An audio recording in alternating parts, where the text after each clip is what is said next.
sifat orang yang mendirikan solat. Maka firman, peliharakan oleh kamu wahai mukminin atas sembahyang yang 5 waktu, dan pelihara, maksud pelihara ni maksud di umum, pelihara semayang, jaga semayang ni maksud di umum.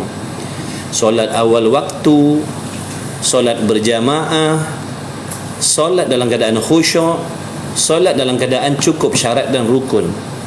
Itu maksud pelihara sembahyang. Itu maksud jaga solat. Jaga solat bukan bermaksud jaga waktu. Bukan semata-mata jaga waktu, solat awal waktu, bukan. Jaga solat yang paling penting mesti dengan ilmu. Mesti kita kena ada ilmu dengan tentang solat. Itu tanda orang yang jaga solat. Dia jaga solatnya daripada terbatal. Dia takut solatnya tidak sah, maka dia belajar. Makna dia menjaga solat. Bukan sekadar solat awal waktu, jaga waktu sembahyang, tidak solat akhir waktu, tapi ilmu tentang solat tak belajar. Bukan maksud tu. Itu masuk dalam erti menjaga solat ataupun memelihara solat. Dan peliharakan sembahyang wusta. Sembahyang wusta. Dan berdiri kamu bagi Allah Ta'ala, mengerjakan kamu akan taat. Selain daripada solat, kita juga diperintahkan oleh Allah untuk menunaikan ketaatan pada zahir ataupun ketaatan pada batin. Dua-dua mesti seiring. Sebagai seorang muslim mukmin, wajib seiring ibadatnya, ketaatannya pada Allah, zahir dan batin. Maksud zahirnya mesti mengikut syariat Allah. Zahirnya mesti mengikut syariat Allah. Yang wajib dia kena buat, yang haram dia kena tinggalkan semua. Begitulah juga hatinya mesti memiliki sifat-sifat yang diperintah oleh Allah. Hatinya mesti suci daripada penyakit yang dibenci oleh Allah. Itu maksud. Kita ni, kelakuan zahir kita ni ada yang wajib, ada yang haram. Makna yang wajib kena buat semua, yang haram kena tinggal semua. Tapi jangan lupa ada lagi satu tuntutan daripada Allah ke atas diri kita, iaitu mana? Hati. Mana hati kita ni mesti membuat benda yang wajib-wajib dan meninggalkan benda yang haram-haram. Contoh mana benda wajib dalam hati? Ikhlas, sabar, sangka baik, kasihkan akhirat. Itu benda-benda yang wajib ada dalam hati. Benda yang haram dalam hati, dengki, hasad, iri hati, dendam, riak, ujub, takabur, cintakan dunia. Itu semua benda haram dalam hati yang semua kena buang. Jadi kita kena faham ibadat tu. Kena faham ibadat. Makna bukan sekadar zahirnya meninggalkan maksiat, zahirnya taat, hati pun mesti juga demikian. Barulah seiring. Barulah kata ulama, ibadat yang sedemikian akan menyampaikan hamba kepada Allah. Dia akan dekat dengan Allah. Maksudnya kalau kita ni hanya jaga semayang, jaga aurat, tapi hati kita penuh dengan penyakit hasad, dengki, ujub, riak, dendam dan sebagainya, ibadat yang macam tu menjauhkan kita dengan Allah, bukan mendekatkan. Jadi sangat-sangat penting difahami ibadat ni. Jangan kita berpuas hati apabila zahir kita dah nampak macam ikut syariat dah, padahal hati kita melanggar syariat. Zahirnya ikut syariat, hatinya melanggar syariat. Allah kata jangan dendam, kita dendam. Allah kata jangan dengki, kita dengki. Allah Ta'ala kata jangan bersangka buruk, kita sangka buruk. Maknanya zahir sahaja taat, tapi hatinya maksiat dengan Allah. Tak boleh. Tak boleh. Kita kena usaha perbaiki dua-dua. Kena usaha perbaiki kedua-dua ni, zahirnya dan batin. Ini tugasan kita sebagai persiapan nak bertemu Allah. Maka dikehendaki dengan solawat itu, iaitu sembahyang fardu yang 5 waktu. Sembahyang fardu yang 5 waktu yang kita semua sedia maklum dah. Semua kita sedia maklum dah. Solat yang difardukan oleh Allah Ta'ala itu 5 waktu. Budak-budak pun tahu, tak mengaji pun tahu, tak pergi surau masjid pun tahu solat 5 waktu, iaitu solat fardu zuhur, solat fardu asar, solat fardu maghrib dan isya, dan fardu subuh. Jadi ini di antara perkara yang ada dalam agama yang diketahui dengan darurah. Solat 5 waktu ni adalah urusan di dalam agama yang telah diketahui secara darurah, makna mudah. Tak perlu nak pergi ngaji pondok, tak perlu nak duduk madrasah, tak perlu nak pergi surau masjid pun semua orang tahu wajib solat 5 waktu. Itu maksud diketahui dengan darurah tadi.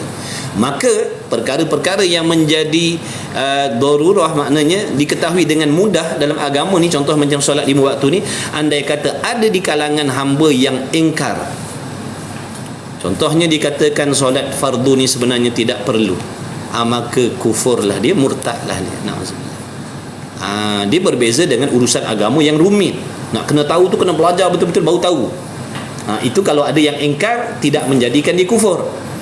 Tapi kalau urusan-urusan agama yang mudah-mudah, yang tak perlu belajar pun orang semua tahu, budak-budak pun boleh tahu, solat Jumaat itu wajib, orang kafir pun tahu solat Jumaat itu wajib. Tiba-tiba ada di kalangan hamba Allah yang mengatakan solat Jumaat tidak perlu, kufurlah dia, murtadlah dia, syiriklah dia, runtuhlah iman dan Islam ni, terbatallah segala pahala amal kebajikan.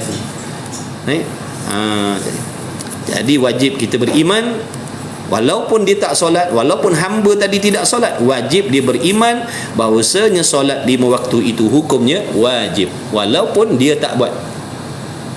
Orang yang meninggalkan solat 5 waktu dalam keadaan hatinya tidak ingkar dengan hukum tu, dia masih beriman, cuma dosa sebab tidak solat. Dia tak jadi kufur. Yang jadi kufur ni tidak solat kerana ingkar hukum tu.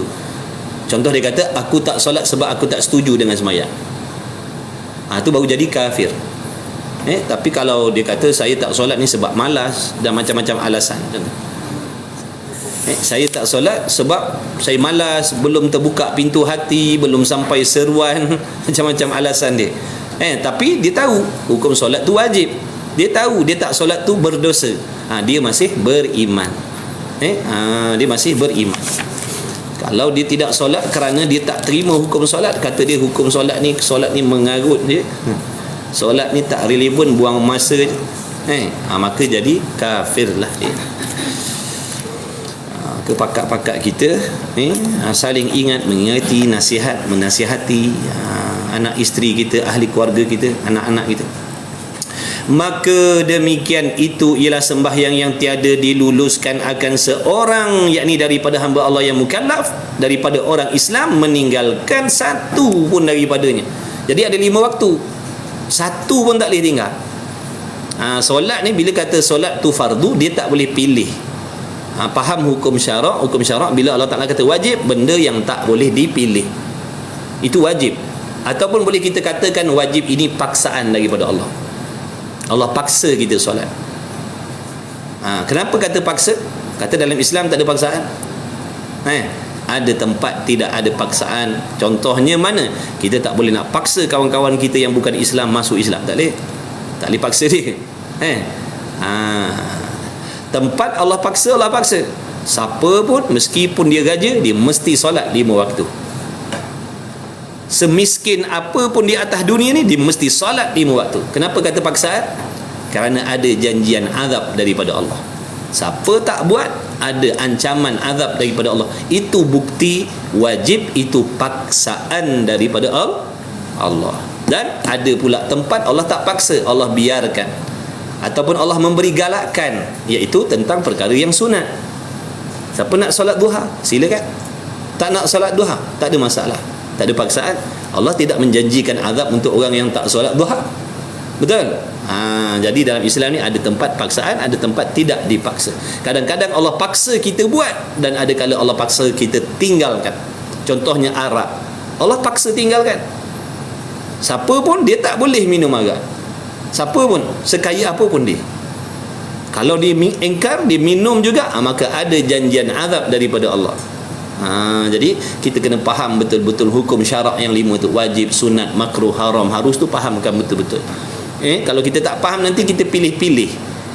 Kita ambil contohlah tadi, solat 5 waktu ni wajib semuanya, zuhur, asar, maghrib, isyak, subuh, wajib semuanya. Tutup aurat, fardu ain, akidah yang betul, puasa, ini semua benda wajib. Boleh tak kita nak pilih? Tak boleh pilih. Macam solat 5 waktu, boleh tak saya nak pilih zuhur dengan asar je, yang lain saya tak nak buat?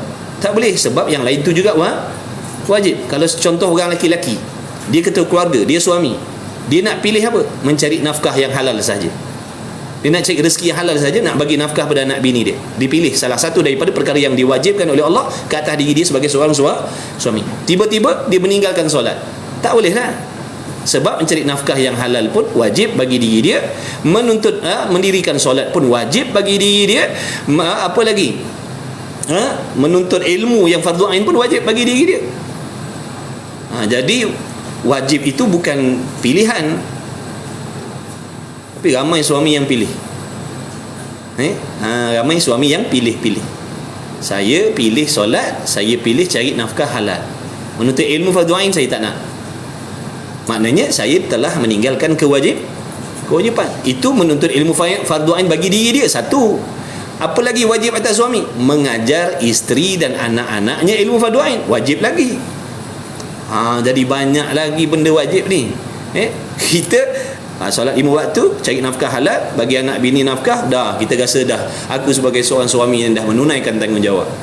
Padahal banyak lagi kewajipan yang kita tak tunaikan.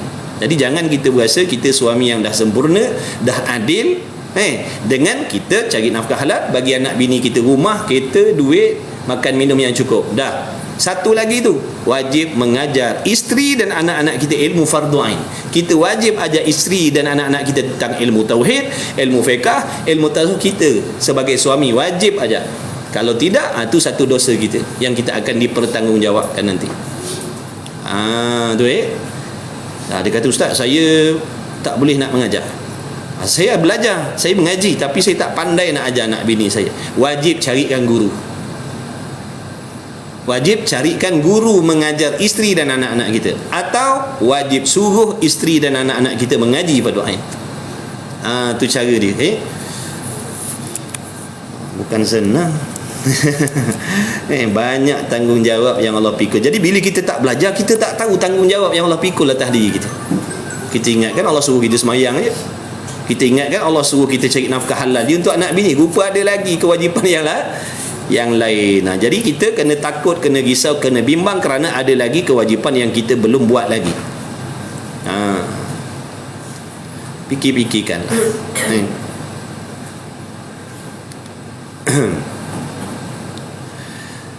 Jadi apapun keadaan, apapun kelakuan, tak boleh meninggalkan sembahyang. Jadi kita belajarlah dalam kitab fiqh sana. Dalam kitab fiqh sana dia akan ajar cara sembahyang waktu sihat macam mana, waktu sakit macam mana, waktu tersepit macam mana. Jadi kita yang duduk dalam keadaan senang, aman, damai ni, selesa ni, belajar cara-cara solat waktu sakit, belajar cara-cara solat waktu musafir, supaya apabila kita duduk di dalam situasi dan keadaan tu, kita boleh mendirikan solat seperti mana yang kita dah belajar. Balik kerja pukul 4 contohnya, tiba-tiba sangkut traffic jam, tak ada pun RNR di antara tu, contohnya nak berhenti, maghrib nak masuk dah. Macam mana nak solat dalam kenderaan tu? Nak solat macam mana? Boleh tak nak tinggal? Tak boleh. Wajib solat walau apa keadaan sekalipun. Maka macam mana cara nak semayang dalam kenderaan dalam keadaan begitu? Air tak ada, nak tayamum pun tak boleh. Nak solat macam mana? Belajar. Nanti bila kita duduk dalam situasi tu, tahu dah nak buat macam mana. Takkan waktu tu kita nak telefon untuk gula, Assalamualaikum, saya kat tengah highway ni, macam mana nak semayang waktu macam ni? Tok Guru tidur waktu tu. Jadi sementara kita lapang-lapang ni, sunat belajar tentang benda tu. Dan dikendaki dengan solatul wusta itu, iaitu sembahyang fardu asar. Allah suruh kita jaga juga sembahyang fardu asar ni, kerana sembahyang fardu asar ni ada keistimewaan dia yang tersendiri. Sembahyang fardu asar ni ada keistimewaan dia yang tersendiri. Adapun sebab ditentukan dengan menyebut akan dia sembahyang wusta, iaitu fardu asar, kerana kelebihannya dan mulianya sembahyang fardu asar itu atas yang lainnya. Masing-masing solat 5 waktu tu ada kelebihan masing-masing. Cuma asar ni ada kelebihan dia yang tertentu. Baik, iaitu mana? Sebab diturunkan ayat hafizu 'alas salawati was salatil wusta, dan adalah sebab diturunkan ayat ini kerana memudahkan sembahyang tatkala takut. Mana Allah Ta'ala menurunkan kaifiat, Allah Ta'ala mengutuskan malaikat Jibril alaihi salatu wassalam mengajar baginda Nabi sallallahu alaihi wasallam supaya mendirikan solat asar dalam keadaan ketakutan atau dalam keadaan kecemasan. Padahal sebelum tu pada waktu zuhur Nabi SAW bersama dengan para sahabat yang lain solat dengan kaifiat yang biasa. Tok imam qiyam, tok imam takbir, makmum baru takbir, tok imam rukuk, baru tok imam rukuk, tak boleh nak potong tok imam kok mana-mana pun. Itu sembahyang dengan kaedah yang biasa. Tapi dalam keadaan peperangan ni Nabi SAW ditunjukkan oleh Sayyidina Jibril alaihissalam bagaimana cara solat dalam keadaan berperang tadi supaya pihak musuh tidak dapat mengambil kesempatan di atas umat Islam. Kan kalau kita nak dalam perang, kalau kita nak solat ikut kaifiat biasa, habislah kita nanti kan dah tu imam rukuk, semua rukuk, mana nak nampak musuh. Kalau semua sujud tu imam sujud, semua sujud, habislah kena tembak nanti kan semua, betul. Jadi cara solat dalam waktu peperangan lain. Dia ada saf yang berdiri dulu, biar saf yang pertama settle dulu ikut imam, kemudian baru dia buat. Tu kaedah dia. Sebab tu ada keistimewaan solat fardu asar ni. Kerana pada waktu asar itulah Allah mengajarkan Nabi SAW kaifiat sembahyang syiddatul khauf. Sembahyang dalam keadaan ketakutan. Ketakutan tu umum lah, bukan perang je. Tengah sembahyang tepi highway, rimau kejar kita. Rimau kejar kita. Sembahyang sambil berlari. Sembahyang sambil berlari. Bukan main-main. Sungguhlah. Ngaji fiqh saja tu. Ada ke sembahyang sambil berlari? Ada. Kita tak mengaji nanti kita kata mana dunia fahaman sesat mana pula sembahyang sambil berlari ni. Bukankah sembahyang tak boleh bergerak 3 kali anggota besar betul-betul? Itu dalam keadaan lain. Itu dalam keadaan aman damai. Dalam keadaan ketakutan lain cara dia. Dan adalah sebab diturunkan ini kerana memudahkan segala sembahyang tatkala takut bahawasanya adalah orang Islam serta Rasulullah SAW pada setengah daripada peperangan. Pada waktu tu Nabi SAW bersama dengan sahabat waktu perang, sembahyang oleh Rasulullah SAW sembahyang fardu zuhur atas jalan adatnya. Pada waktu tu Nabi sembahyang zuhur, sembahyang berjemaah seperti mana biasa. Dan adalah musyrikun, mana orang-orang kafir musyrik hampir mana duduk dekat dengan mereka itu, duk perhatikan Nabi dengan sahabat. Waktu zuhur tu orang kafir musyrik tengok Nabi dengan sahabat tengah sembahyang. Melihat ia akan muslimin, orang kafir musyrik tadi, musuh-musuh kafir harbi tadi duk tengok orang Islam sedang sembahyang bersama Rasul. Maka tatkala selesai mereka itu daripada sembahyang, selepas daripada Rasul SAW selesai solat dengan para sahabat radhiyallahu ta'ala anhum, kata setengah daripada musyrikin, kata setengah daripada orang kafir musyrik tadi, jikalau kamu kerempak atas mereka itu, maksudnya kalau kau serang Muhammad tu dengan sahabat di tengah semayang tu, nescaya mengena kamu akan mereka itu, nescaya kau akan menang maksudnya. Jadi bila tengok Nabi sujud, yang lain semua sujud, tak ada seorang pun yang bangun. Kalau kau pergi serang waktu mereka tu solat, mesti kau akan menang punya, katanya musyrik tadi. Maka berkata setengah yang lainnya bahawasanya bagi mereka itu orang Muslim kemudian daripada semayang ini, mana selepas daripada semayang yang Muhammad buat dengan sahabat tu ada lagi satu, lepas ni sekarang petang ni kan dia ada semayang lagi. Dah dia duduk campur dia tahulah. Dia tahulah terlebih kasih kepada mereka itu daripada bapa mereka itu lagi. Makna semayang yang mereka nak buat yang akan datang ni, maksudnya semayang fardu asar, lebih mereka kasih daripada ibu bapa mereka lagi. Mana cintanya mereka dengan ibadat tadi. Dan daripada anak-anaknya, yakni dikendakinya mereka itu sembahyang asar. Jadi bila ada keinginan, ada niat dan tujuan yang jahat daripada pihak musyrikin tadi, makna nak menyerang Nabi SAW dan sahabat nanti waktu asar nanti, sebab nak ambil peluang waktu Nabi rukuk sujud, lalu maka turun malaikat Jibril alaihi salatu wassalam atas Rasulullah sallallahu alaihi wasallam dengan sembahyang kaifiat syiddatul khauf. Jadi pada waktu tu Nabi sallallahu alaihi wasallam diutuskan oleh Allah akan malaikat Jibril mengajar cara solat di dalam peperangan. Maknanya orang kafir tak ada peluang lah juga nak serang. Sebab tadi semua rukuk semua sujud, kali ni dah ada saf yang rukuk sujud, ada saf yang duk standby dengan senjata duk perhati keliling. Macam tu. Maka tilik olehmu wahai hamba Allah betapa kelebihan sembahyang asar tadi, sehingga Allah utuskan malaikat Jibril turun pada waktu asar tadi. Dan nyatanya hingga mengetahui segala musyrikin kelebihan sembahyang asar, sampai orang kafir musyrik pun tahu bahawasanya sembahyang fardu asar tu sangat-sangat mulia di sisi para sahabat Nabi SAW dan juga Rasulullah SAW. Dan lagi firman Allah Ta'ala, munibina ilaihi wattaquhu wa aqimus salata wa la takunu minal musyrikin. Kembali kamu, kata Allah Ta'ala, hei segala mukminin, wahai segala orang yang beriman, yang dah tersesat jalan, yang dah tersalah jalan. Dengan maksud apa? Melakukan dosa dan maksiat, itu maksud sesat jalan. Kita ni bila kita duduk membuat benda yang Allah suruh, ibaratnya kita sedang berjalan di atas landasan yang betul. Bila kita buat maksiat saja, tak kira dosa besar, dosa kecil, ibaratnya kaki kita dah terkucil dah. Dah tak duduk atas track lagi dah. Dah ikut jalan lain dah. Maka Allah Ta'ala kata apa? Allah Ta'ala berfirman, munibina ilahi, kembali kepada Allah. Mana patah balik. Taubat tu maksud patah balik, pulang balik ke jalan asal maksudnya. Oleh yang demikian, kalau kita nak sembang pasal taubat ni, bukan semata-mata menyesali, bahkan dia kena kembali melakukan ketaatan kepada Allah. Kalau dulu dia bertaubat daripada dosa tak solat, makna bila dia dah bertaubat, dia kena mendirikan solat. Dia tak cukup dengan menyesal, minta ampun, tapi dia tak solat, maknanya dia tak patah balik tu.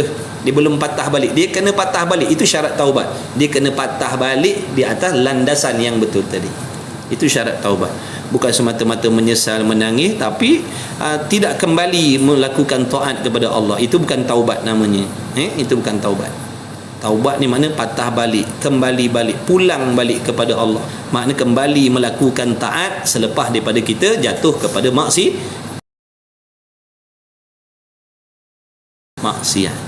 Sama ada maksiat zahir ataupun maksiat batin. Kembali kamu, hei segala mukminin. Makna Allah seru ke atas sekalian orang mukmin. Sekalian orang mukmin. Siapa pun. Sebab kita ni mustahil suci daripada dosa dan maksiat. Mustahil. Kita bukan malaikat, kita bukan Nabi Rasul. Pasti ada dosa dan maksiat kita. Kalau tak dosa mata, dosa telinga, dosa mulut, dosa perut, dosa kaki, dosa tangan, kadang dosa hati. Mesti ada dosanya. Dah memang manusia begitulah, lumrahnya. Jadi manusia jatuh dalam maksiat itu bukan satu kepelikan. Kita buat dosa maksiat bukan satu benda yang pelik. Dah memang itu adat dan lumrah manusia biasa. Yang peliknya, setelah kita melakukan dosa tidak mahu kembali kepada Allah, ini yang menjadi satu kepelikan. Sedangkan Allah Ta'ala sangat-sangat nak memberi keampunan kepada orang yang bertaubat. Sebesar apapun dosanya, sebanyak apapun dosanya, walaupun seluas lengkungan bumi ini meskipun dosanya, luas lagi rahmat Allah untuk mengampunkan hambanya. Jadi jangan berputus asa dari rahmat Allah. Jangan. Belajar bab taubat sana. Sebab kita ni dosa macam-macam jenis kan. Dosa tak semayang, dosa minum arak, dosa dedak aurat, macam-macam, dosa berjudi, dosa macam-macam lah. Jadi setiap dosa tu ada cara untuk kita bertaubat, mana kembali. Kalau dosa tu sangkut paut dengan orang, macam mana? Belajar bab taubat. Nak tahu bab taubat ni, ngaji tasawuf. Dalam fiqh tak cerita, dalam tauhid tak cerita, dalam tajwid tak cerita. Dia ada ilmu khusus yang nak menceritakan tentang taubat ni. Taubat ni amalan hati, ibadat hati, bukan ibadat anggota. Bila kita nak tahu tentang kelakuan hati, amal hati, ngaji tasawuf.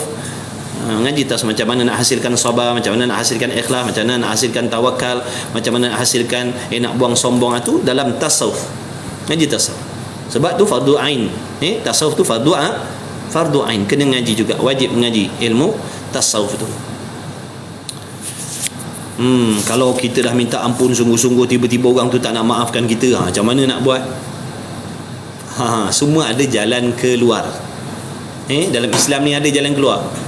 Kita tak nak tanya orang yang ahli, Tu yang kita tanya orang yang sama waktu dengan kita, tu yang dia suruh terjun jambatan. Salah tanya. Kita tanya orang yang sama waktu dengan kita. Saya rasa lebih baik kau terjun jambatan Pulau Pinang lah, settle masalah, kata dia. Kita pula habis mati sesat nanti sekarang. Tanya ulama lah, tanya ahli ibadah. Ni tanya kawan-kawan yang sama waktu dengan kita. Memang itulah fatwa dia. Kebetulan pula kita ada hutang dengan dia. Minta-minta tak bayar, minta-minta tak bayar. Aku rasa kau terjun jambatan lagi bagus, settle masalah. Tengok kau pun rimah je, ambil kau terjun jambatan, kata dia. Ada tu yang bunuh-bunuh diri tu sebab apa? Putus asa lah tu. Sebesar apa pun masalah kita dalam Islam ni, ada jalan penyelesaian. Kau bunuh orang ke, kau zina ke, kau minum arak ke, bertong-tong ke, tak peduli, ada jalan keluar. Jangan putus asa daripada rahmat Allah. Tanya orang yang ahli. Jangan tanya orang yang bukan ahli, sebab nanti dia akan memfatwakan benda-benda yang menjadikan kita putus asa. Kalau dah macam tu, biarlah aku macam ni, terus macam ni. Contohnya dah minta ampun maaf dengan mak bapak tak nak maafkan. Dah minta maaf dengan suami tak nak maafkan. Dah minta maaf dengan kawan-kawan tak nak maafkan. Kadang-kadang syaitan nafsu datang. Apa faedah kau nak berubah sedangkan dosa kau tak diampunkan oleh orang-orang ni? Baik kau teruskan hidup macam ni. Nampak tak? Jadi boleh menjadikan kita putus asa, betul? Banyak yang tanya, Ustaz, kalau kita dah minta maaf, kita nak taubat, nak minta maaf, dia tak nak ampunkan, macam mana, Ustaz? Ada jalan keluar. Kita dah jalankan tanggungjawab kita. Bila salah, Allah suruh minta ampun. Bila dia tak nak ampunkan, itu nanti dia jawab dengan Allah di hari kiamat. Besok dia jawab dengan Allah, kenapa dia tak nak maafkan, kenapa dia tak ampunkan. Urusan kita selesai dah. Bila kita dah minta ampun, dah minta maaf, dia orang pihak sana tak nak maafkan, itu urusan mereka dengan Allah. Urusan kita teruskan berbuat baik dah. Berubah dah jadi baik dah.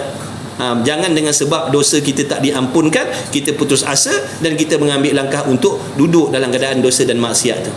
Sebab pada kita tak ada faedah aku berubah sebab dosa aku tak diampunkan. Jangan. Teruskan beramal soleh. Sebab hati-hati manusia ni dimiliki oleh Allah. Sekeras apa pun, kalau Allah gerakkan nak maafkan, dia akan maafkan. Kadang-kadang ada orang zahirnya dia kata aku tak maafkan kau. Supaya apa? Nak suruh kita menyesal. Ada orang jadi macam tu. Dalam hati dia maafkan, tapi zahir dia kata aku tak maafkan kau. Supaya orang ni ambil iktibar, makna betapa beratnya lah dosa dengan orang ni. Makna lain kali aku tak nak dah buat. Macam tu. Allahumma salli ala sayyidina Muhammad. Kembali kamu. Macam kita ni, bila kita dah kembali belajar ilmu fardu ain, baiki sembahyang, baiki akidah, baiki hati. Kita dah taubat, kena mengaji.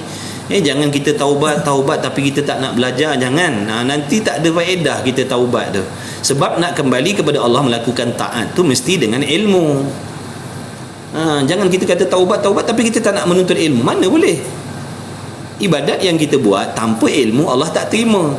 Allah tak terima ibadat kita, sembahyang kita, puasa kita. Allah tak terima kalau kita buat tanpa ilmu. Jadi fardu ain tu kena ngaji. Tak ada alasan tak ngaji. Sekarang ni kalau tak boleh bertalaki macam ni, secara online pun boleh ngaji juga. Wajib ngaji online. Seandainya talaki tak ada peluang dan ruang. Contoh di kampung kita, di taman kita tak ada masjid, ada surau tapi fardu ain tak ada. Pengisian masjid surau kita dengan fardu kifayahnya. Tafsir, hadis, sirah, ceramah umum, itu je pengisian dia. Fardu ain tak ada. Jadi kita orang kampung nak belajar macam mana? Nak belajar cuci najis, nak belajar cuci pakaian, nak mandi wajib, macam mana nak belajar? Fardu ain tak ada sebab ilmu-ilmu tu dihuraikan dalam fardu ain. Ada masjid taman yang tak ada pengisian tu. Jadi masyarakat keliling sepatutnya masjid surau ni menyediakan ilmu fardu ain supaya ahli qaryah ataupun orang taman boleh belajar fardu ain di situ. Tak perlu nak pergi berhijrah tempat lain. Tiba-tiba oleh kerana ketidakfahaman AJK masjid surau tadi, mereka tangkap muat je asalkan ada aktiviti.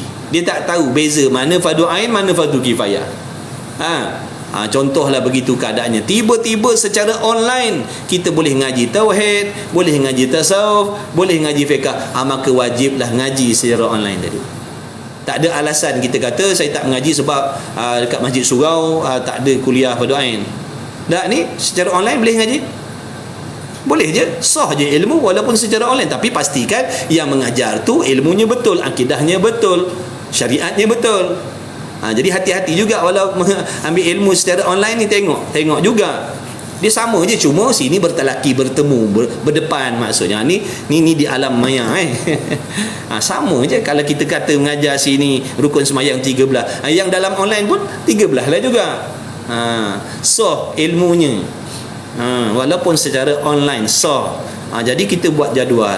Kelas online tauhid hari ni sekian pukul, kitab sekian, tauhid pula begini, tasawuf pula begini. Boleh, tak ada masalah. Mari pakat-pakat ngaji. Allah mudahkan kita dengan adanya media yang macam ni, boleh ngaji juga. Tak ada alasan lah maksudnya tak nak belajar.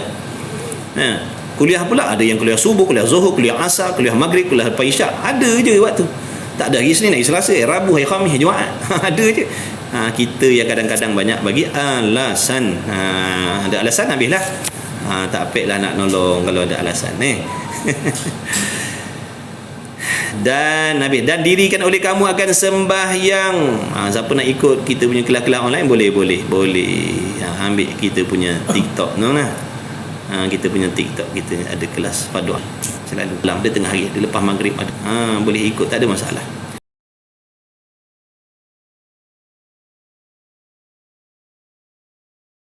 Dan jangan ada kamu daripada makna inabah tu apa? Kembali kamu kepada Allah. Kembali, pulang balik kepada Allah. Bila kita dah tersesat jalan, entah mana-mana jalan, kita masuk ceruk mana, patah balik. Kalau kita sesat dalam hutan, nak patah balik nak kena ada ilmu tak nak patah balik tu? Kalau kita nak patah balik tak ada ilmu, jumpa tak jalan asal? Pusing-pusing kat situ lah jawabnya. Jadi nak taubat pun kena ada ilmu. Taubat tu ibadat. Jadi ada ilmu yang menerangkan tentang apa itu taubat. Bagaimana nak mendapatkan taubat nasuhah tu, yang menggugurkan segala dosa kita tu. Macam mana? Adakah dengan mulut kita astagfirullah lepas tu menangis? Adakah itu namanya taubat? Tak, dia ada syarat, ada rukunnya. Ada syarat dan ada rukunnya. Ngaji bab taubat.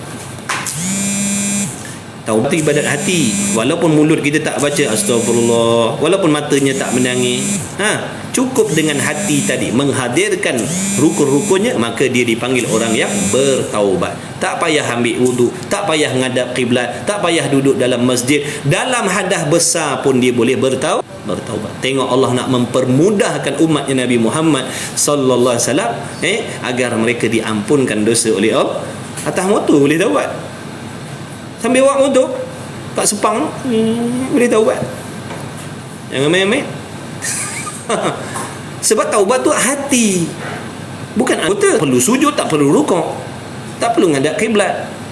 Tengah mancing boleh taubat, tengah bawa kereta dalam traffic jam boleh taubat. Sebab ibadat hati. Tengah terlantar atas katil hospital, ngak dah tapi masih waras lagi, nyawa tak sampai halkum lagi, boleh taubat. Sebab amalan hati. Jadi rugi kalau kita tak belajar taubat ni. Ya, memang boleh jadi kita kata sekarang belum nak taubat lagi. Belajar dulu, taruh cadang, step by. Kut nanti Allah bagi taufik taubat, tahu dah macam mana nak buat. Tu penting. Walaupun tak nak amalkan sekarang, ambil tahu sekarang. Bila sampai waktu kita nak guna nanti, kita tahu dah. Mana orang-orang yang kita nak tanya boleh jadi dah tak ada. Kawan kita boleh dah tak tahu nak tanya siapa. Kita nak patah balik ni, nak tanya siapa. Tapi kalau kita sekarang kita belajar, taruh simpan, nanti bila time perlu, sebenarnya bukan nanti perlu. Taubat ni wajib sebenarnya. Bukan bila siapa tergagak nak taubat silakan, siapa tak nak taubat tak payah. Dah, taubat tu wajib, bukan sunat. Tapi kita kata alah aku nak belajar taubat, bukan nak taubat lagi. Tak apa, belajar dulu. Nanti apabila sampai satu masa kita nak taubat, tahu dah syaratnya begini, niatnya begini, penyesalannya begini, putus hatinya begitu, azamnya begitu, tahu dah nak buat. Ni akhir zaman ni macam-macam kemungkinan ni. Jadi jaga-jaga kita. Maka makna inabah tu kembali kamu kepada Allah, dan takwa itu takut akan Allah Ta'ala. Kita ataupun hamba itu tidak akan kembali kepada Allah kecuali dia takut kepada Allah. Kalau tidak ada takut dengan Allah, kita takkan kembali. Tapi jangan lebih takut, kena ada harap. Kita orang awam ni, kita orang ramai-ramai ni, dalam hati kita mesti ada dua benda ni, iaitu yang pertama takut kepada Allah, takut dengan azab Allah, takut dengan neraka Allah, takut dengan ancaman Allah. Mesti kena ada. Sebab fungsi takut ni nak menjauhkan kita dari maksiat. Kemudian jangan semata-mata takut, mesti ada harap. Mesti ada harap. Harap ni supaya kita tidak berputus asa. Kalau tak ada harap, lebih takut, tak ada harap, kita akan jadi putus asa.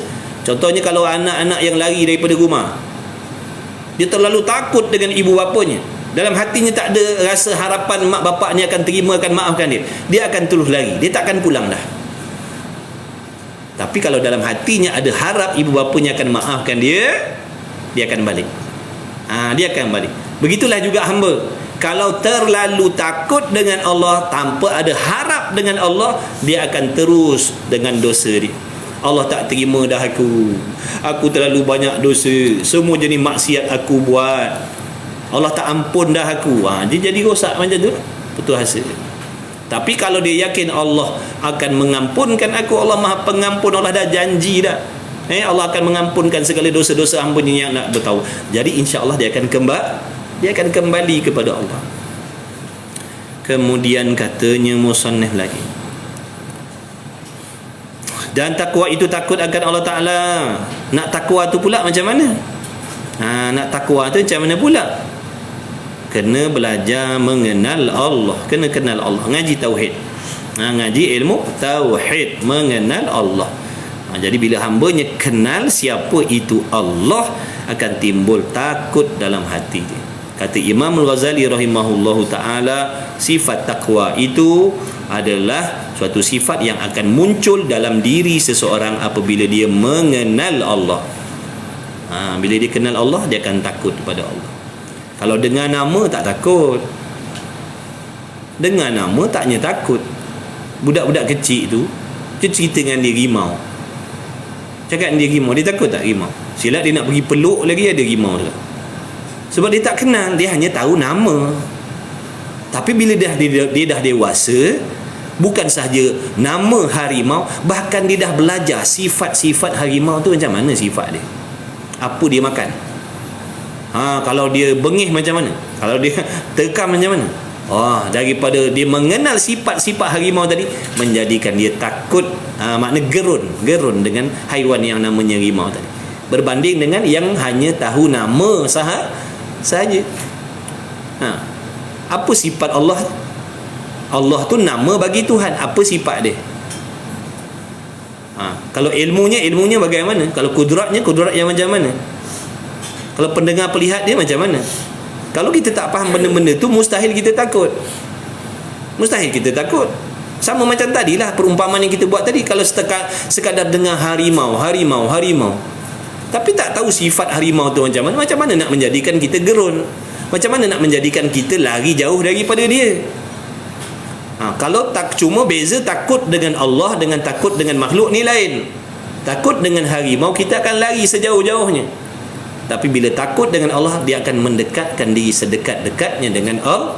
Itu beza. Takut kita sesama makhluk, takut kita dengan Allah lain. Takut dengan makhluk, kita akan lari sejauh-jauhnya. Takut dengan Allah, kita akan mendekatkan diri dengan Allah. Itu beza. Beza takut dengan makhluk, takut dengan Allah. Kemudian kata musannif lagi, dan erti iqamatus solah, maksud mendirikan sembahyang. Mendirikan sembahyang tu apa maksudnya? Mendatang dengan dia atas wajah yang disuruh oleh Allah Ta'ala. Itu maksudnya. Mendirikan solat itu maksudnya melaksanakan solat cukup dengan syarat dan rukun. Jadi solat ni dia ada undang-undang. Dia ada peraturan. Kita tak boleh buat sesuka hati kita solat. Dia ada undang-undang, ada peraturan yang Nabi ajar. Jadi macam mana kita nak tahu undang-undang tadi? Dalam kita mengaji. Bila kita mengaji, apa rukun solat? Bagian. Apa syarat sah semayang? Bagian. Apa benda yang membatalkan semayang kita? Begini. Apa yang membatalkan pahala semayang kita? Begitu. Jadi dengan belajar tadi kita akan tahu. Barulah kita boleh mendirikan solat seperti yang disuruh. Cukup sekadar itu, insya-Allah. Masa sangat-sangat mencemburui kita. Nanti kita jumpa lagi lah, insya-Allah. Mudah-mudahan bermanfaat. Mudah-mudahan Allah bagi manfaat dan berkah untuk kita semua. Amin ya rabbal alamin. Salah silap, kekurangan, kelemahan saya minta ampun, maaf banyak-banyak. Bismillahirrahmanirrahim.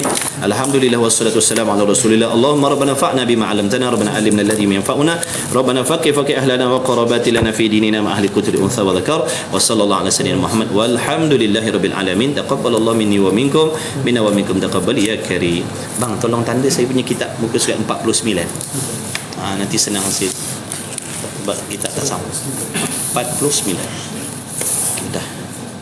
Alhamdulillah. Terima kasih kepada Ustaz dengan